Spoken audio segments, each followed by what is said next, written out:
Hello my friends, कैसे हो आप लोग। तो आज हम देखने जा रहे हैं 2016 का जो पेपर हम लोग देख रहे थे बेसिकली। और उसमें हमने कौन से क्वेश्चंस देख लिए थे। हमने सेकंड का क्वेश्चंस, ये वाले क्वेश्चंस हमने देख लिए थे। ये डी के दोनों क्वेश्चंस सॉल्व कर लिए थे। अब हम क्वेश्चन देखेंगे। थर्ड में कोई भी न्यूमेरिकल नहीं है। फोर्थ में हमारे पास एक न्यूमेरिकल है, ठीक है। फोर्थ का डी। तो हम बेसिकली फोर्थ का डी जो न्यूमेरिकल है उसको सॉल्व करने जा रहे हैं, ठीक है।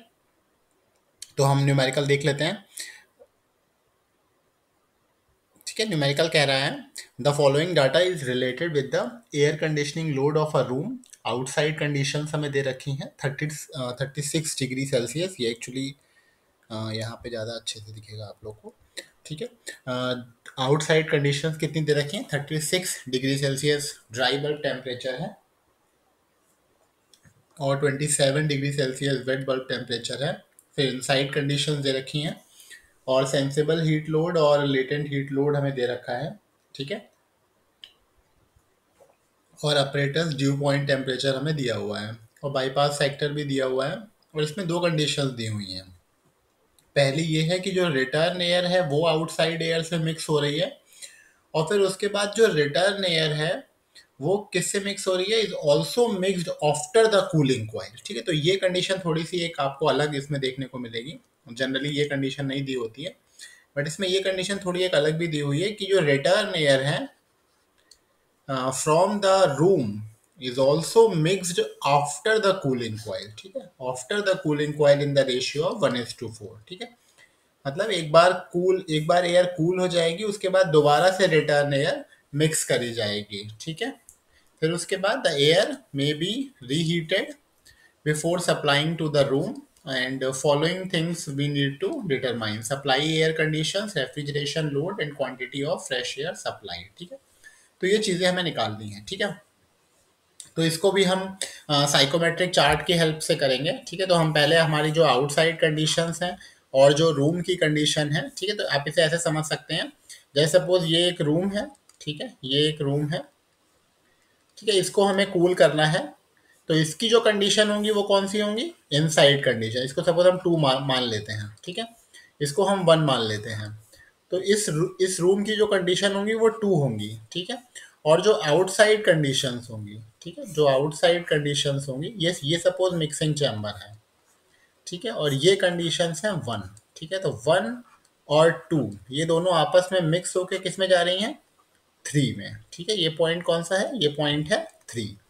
फिर थ्री के बाद क्या लगी हुई है? कूलिंग कॉइल, ठीक है। एक कॉइल लगी हुई है जिसका टेम्परेचर कितना दिया हुआ है? इसका टेम्परेचर हमें दिया हुआ है 7 डिग्री सेल्सियस, ठीक है। इस कॉइल का टेम्परेचर कितना है? 7 डिग्री सेल्सियस। तो एयर जो पॉइंट थ्री पे है वो इस कॉइल के ऊपर से पास होगी और पॉइंट फोर बनेगी, ठीक है। लेकिन फोर के बाद क्या हो रहा है? इसमें जो एयर आ रही है टू से, वो फिर से मिक्स हो रही है, ठीक है। एयर जो यहाँ से टू से रिटर्न एयर आ रही है, ये एक बार फिर मिक्स हो रही है पॉइंट टू पे, ठीक है। दो बार मिक्सिंग हो रही है। यहाँ से जो एयर आ रही है इससे एक बार फिर मिक्स होगी और फिर इसके बाद दोबारा ये रूम के अंदर सप्लाई होगी, ठीक है। तो होपफुली आपको ये चीज़ समझ में आई होगी। और यहाँ पे बाईपास फैक्टर दे रखा है। इसका मतलब ये है कि जो एयर थ्री पे है, ठीक है, जब वो कॉइल के ऊपर से पास होगी तो क्या होगा? क्या एयर का टेम्परेचर 7 डिग्री सेल्सियस हो जाएगा एट पॉइंट फोर? नहीं हो पाएगा। क्यों नहीं हो पाएगा? क्योंकि सारी की सारी जो एयर है वो कॉइल के संपर्क में नहीं आ पाएगी। तो उसका जो टेम्परेचर होगा 7 से ज़्यादा होगा कि कम होगा? 7 से ज़्यादा होगा, मतलब करीब 9 होगा या 10 होगा, इस तरह से होगा, ठीक है। तो होपफुली आपको ये चीज़ समझ में आई होगी। अब हम इसको आगे सॉल्व करते हैं। सबसे पहले आउटसाइड कंडीशंस हम मार्क कर लेते हैं, ठीक है। तो आउटसाइड कंडीशंस हमारी कितनी दी हो? 36 और 27। तो मैं यहाँ लिख लेता हूँ ताकि ये मुझे ध्यान रहे। 36 एंड 27, ठीक है। और इनसाइड कंडीशंस हमें कितनी दी है? 24 और 50। 24 और 50, ठीक है, 50%, ठीक है। अगर आपको कुछ भी नहीं समझ में आए तो आप कमेंट बॉक्स में कमेंट कर दिया करिए, ठीक है। मैं आपको रिप्लाई करने की कोशिश करूँगा, ठीक है। और आपकी जो भी प्रॉब्लम्स हैं, जो भी डाउट है, उनको क्लियर करने की कोशिश करूँगा, ठीक है। तो 36 और 27, तो 36 डिग्री सेल्सियस से एक स्ट्रेट लाइन खींचिए और देखिए ये कहाँ पे 27 पे स्ट्राइक कर रही है, ठीक है। तो ये लाइन 30 की हो जाएगी, ये 28, 29, 28, ये हो जाएगी 27, ठीक है। तो ये यहाँ पे स्ट्राइक करेगी, ये हो जाएगा 36 और 27। ये बहुत स्ट्रेट नहीं खिंची है, ठीक है। मैं इसको थोड़ा सा डिलीट करके फिर से कोशिश करता हूँ कि ये अच्छे से स्ट्रेट लाइन ड्रॉ हो जाए, ठीक है।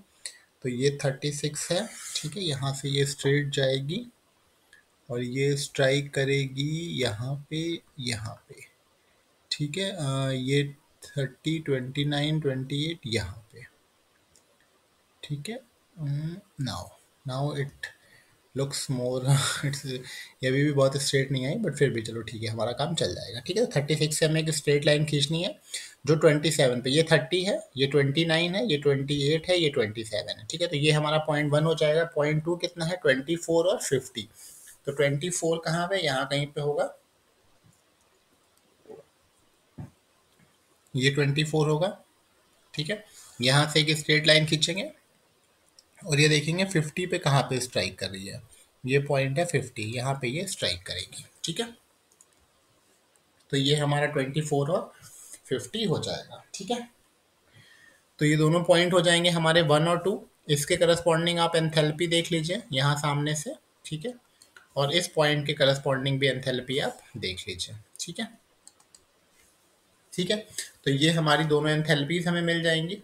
फिर उसके बाद तो मैं यहाँ पे लिख देता हूँ, ठीक है। H1 कितना हो जाएगा हमारा, H1 हो जाएगा, अगर आप सामने देखेंगे तो H1 लगभग 85 आ जाएगा। H1 85 किलो जूल पर केजी, और H2 जो आ जाएगा वो हमारा आ जाएगा अराउंड 50, ठीक है, 50 किलो जूल पर केजी, ठीक है।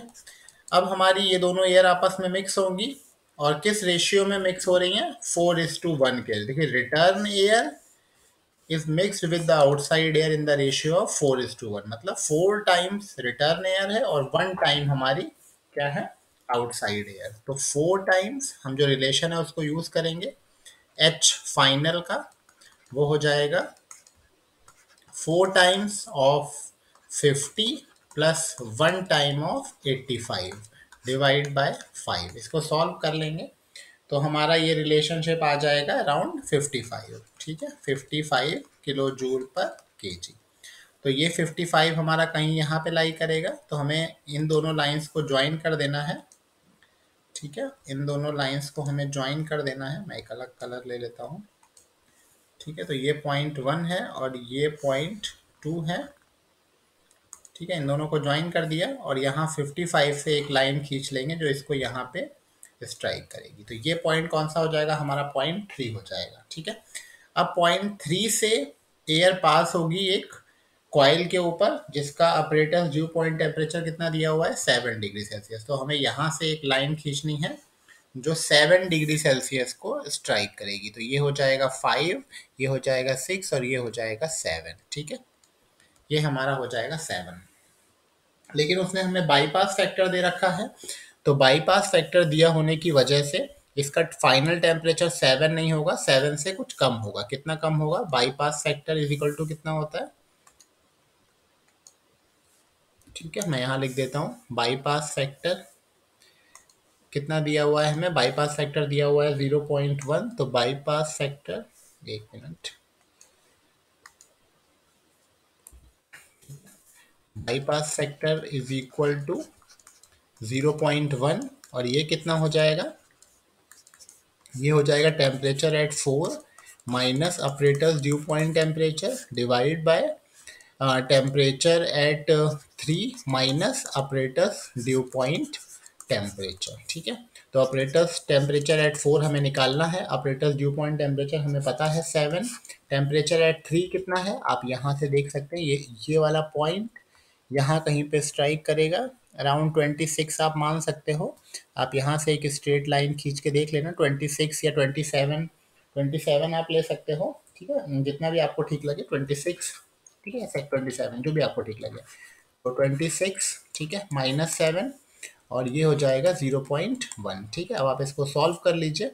और तो आपका T4 कितना आ जाएगा, T4 आपका आ जाएगा अराउंड 9 डिग्री सेल्सियस। ठीक है, ठीक है, क्योंकि ये कितना हो जाएगा, 27 माइनस 7 हो जाएगा 19, 19 इंटू 0.1 हो जाएगा 1.9, 1.9 प्लस 7 8.9, तो अराउंड 9 डिग्री सेल्सियस। मतलब जो 0.4 होगा वो कहाँ पे लाई करेगा, 9 डिग्री सेल्सियस। ठीक है, तो 9 डिग्री सेल्सियस पे आप यहाँ कहीं पे एक पॉइंट को क्रॉस लगा दीजिए। ये आपका पॉइंट कौन सा हो जाएगा, पॉइंट नंबर 4। ठीक है, ये पॉइंट नंबर 3 है, ये पॉइंट नंबर 1 है, ये पॉइंट नंबर 2 है। ठीक है, तो इसके सामने की एंथैल्पी भी आप देख सकते हो, यहाँ से एक स्ट्रेट लाइन खींच लो और इसके सामने की एंथैल्पी हो जाएगी यहाँ कहीं पे 28। ठीक है, तो H4 पे आपको एंथैल्पी कितनी मिल जाएगी, 28 किलो जूल पर केजी। ठीक है, तो अब यहाँ पे अब क्या हो रहा है, 4 के बाद फिर से मिक्सिंग हो रही है। Return air from the room is mixed with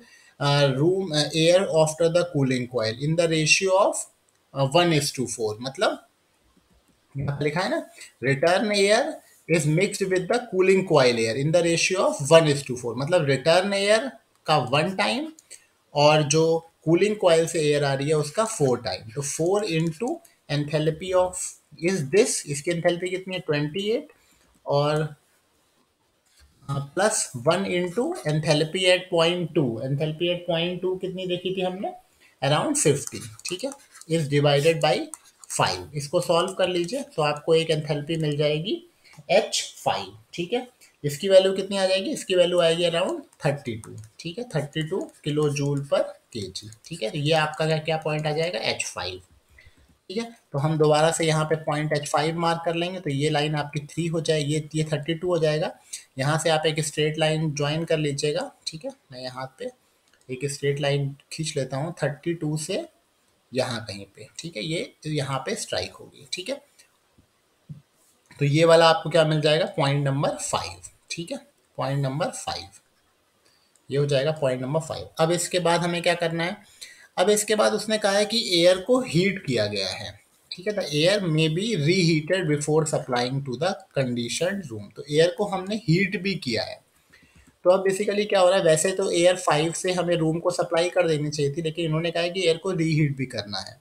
तो एयर को रीहीट कहाँ तक करना है, अब हीट करना है मतलब इसका टेम्परेचर बढ़ाना है, मतलब हमें इस लाइन के अलॉन्ग मूव करना है। तो यहाँ से एक स्ट्रेट लाइन खींचनी होगी, लेकिन ये लाइन कहाँ तक जाएगी, ये लाइन कहाँ तक जाएगी, ये निकालने के लिए हमें क्या करना पड़ेगा, हमें पहले रूम सेंसिबल हीट फैक्टर निकालना पड़ेगा। ठीक है, ये देखिए यहाँ पे इसने हमें सेंसिबल हीट फैक्टर और लेटेंट हीट की वैल्यू दी हुई है, तो इससे हम रूम सेंसिबल हीट फैक्टर निकाल लेते हैं। ठीक है, तो हम पहले यहाँ पे रूम सेंसिबल हीट फैक्टर निकाल लेते हैं। रूम सेंसिबल हीट फैक्टर कितना होता है, room sensible heat divide by room sensible heat plus room latent heat. तो ये हो जाएगा 12 डिवाइड बाय 12 प्लस 7.3। ठीक है, तो ये आ जाएगा आपका 0.62। ठीक है, तो हम क्या करेंगे, पहले यहाँ पे 0.62, ठीक है, 0.62 का पॉइंट यहाँ पे लोकेट करेंगे, ये है 0.62। ठीक है, यहाँ से एक लाइन खींचेंगे। यहाँ का एक अलाइनमेंट सर्किल होता है 26 डिग्री सेल्सियस और 50% रिलेटिव ह्यूमिडिटी। ठीक है, यहाँ कहीं पे, यहाँ कहीं पे। ठीक है, इसको क्या कहते हैं, अलाइनमेंट सर्किल। तो पहले हम क्या करेंगे, अलाइनमेंट सर्किल कहाँ पे होता है, 26 डिग्री सेल्सियस और 50% रिलेटिव ह्यूमिडिटी। ठीक है, तो सबसे पहले हम क्या करेंगे, एक लाइन खींचेंगे इन दोनों के बीच में, अलाइनमेंट सर्किल और room sensible heat factor line के बीच में। तो यहाँ से लेके एक लाइन खींचेंगे जो इन दोनों को ज्वाइन करेगी। ठीक है, ये पहला स्टेप होगा। दूसरे स्टेप में हम क्या करेंगे, हम इस 2 से एक लाइन खींचेंगे इसके पैरेलल में। ठीक है, इसके पैरेलल में हम एक लाइन खींचेंगे, सपोज इस तरह से। ठीक है, ये लाइन इसके पैरेलल में है। ठीक है, आप देख सकते हैं इस लाइन को अगर मैं ऊपर की तरफ एक्सटेंड करूंगा। ठीक है, तो आप इस तरह से, ये देखिए दोनों आपस में लाइन लगभग पैरेलल है। ठीक है, तो अब ये वाला जो 0.5 है ये कहाँ तक जाएगा, ये निकालने के लिए एक्चुअली हमें ये लाइन खींचनी पड़ी। तो ये कहाँ तक जाएगा, जहाँ पे ये रूम सेंसिबल हीट फैक्टर की लाइन को स्ट्राइक कर देगा, वो पॉइंट होगा जहाँ तक हम इसको हीट करेंगे। तो ये पॉइंट हमारा हो जाएगा 6। ठीक है, तो होपफुली आपको 6 पॉइंट कैसे निकालना है ये समझ में आ गया होगा। ठीक है। ठीक है। अब हम क्या करेंगे, हम 6 पॉइंट के सामने एंथैल्पी देख लेंगे। 6 पॉइंट के सामने एंथैल्पी कितनी है, अराउंड 38, ठीक है। तो H6 हमारा कितना आ जाएगा, 38, ठीक है। H6 हमारा 38 आ जाएगा, ठीक है। तो होपफुली यहाँ तक आपको समझ में आया होगा। अगर आपने H6 निकाल लिया है तो इसके बाद फिर इजी है।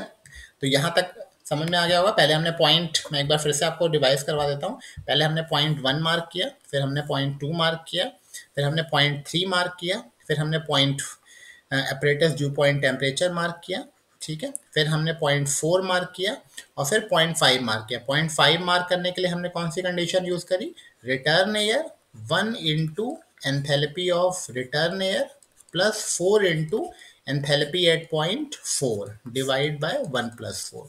इससे हमें 0.5 मिला, लेकिन हमें 0.6 भी चाहिए था क्योंकि उसने रीहीट भी लिख रखा था। तो रीहीट निकालने के लिए हमने क्या किया, हमने पहले रूम सेंसिबल हीट फैक्टर निकाला, ठीक है। उस रूम सेंसिबल हीट फैक्टर को हमने 26 डिग्री सेल्सियस की लाइन से ज्वाइन किया और फिर 0.2 से एक लाइन पैरेलल खींची और जहाँ पे ये लाइन और ये 5 की हॉरिजॉन्टल लाइन स्ट्राइक करी, वो पॉइंट हमारा 0.6 बन गया, ठीक है। अब हम इसके बाद आगे देख लेते हैं, ठीक है। ठीक है, तो ये समझ में आ गया होगा आपको। मैं इसको एंड कर देता हूँ और अब हम देखते हैं इसमें जो हमें चीज़ें निकालनी हैं, ठीक है। तो अब हमें इसमें निकालना क्या क्या है, सप्लाई एयर की कंडीशन। तो सप्लाई एयर की कंडीशन तो हमने निकाल ली।